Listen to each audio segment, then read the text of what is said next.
Bunda Korla telah kembali ke Jerman, negara di mana dirinya tinggal dan bekerja. Namun, Farhad Abbas justru meminta pihak kepolisian untuk mencegah kepergian Bunda Korla ke Jerman. Hal itu dilakukan Farhad Abbas lantaran ia merasa khawatir proses hukum terhadap Bunda Korla yang dilaporkannya akan sulit dijalankan lantaran ia berada di luar negeri. Mantan suami Nia Daniati itu menduga kepulangan Bunda Korla ke Jerman lantaran ia ingin terlepas dari kasus hukum yang dilaporkannya ke Polres Metro Jakarta Selatan. Farhad Abbas khawatir nantinya Bunda Korla akan pindah warga negara saat berada di Jerman. Diberitakan sebelumnya, Farhad Abbas telah melaporkan Bunda Korla ke Polres Metro Jakarta Selatan atas dugaan melanggar Undang-Undang ITE dan pornografi.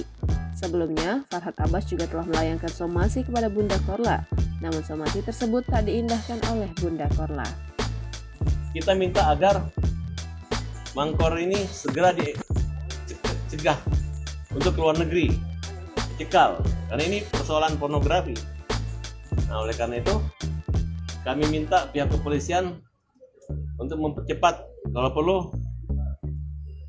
dia jangan lolos ke luar negeri. Karena kalau lolos ke luar negeri, kita proses tunggu waktunya lama. Kita khawatirkan di sana nanti dia pindah warga negara. Padahal kan kita udah ingatkan, kita udah somasi. Kamu minta maaf, kemudian merubah perilaku, kemudian menyatakan itu adalah satu kekeliruan. Mungkin tidak akan kita membuat laporan seperti ini. Tapi karena dianggap kita ini cerewet, kurang urusan, kurang kerja dan lain sebagainya, enggak.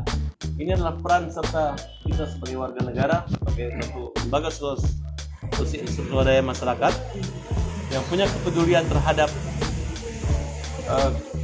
perkembangan anak, perkembangan masyarakat.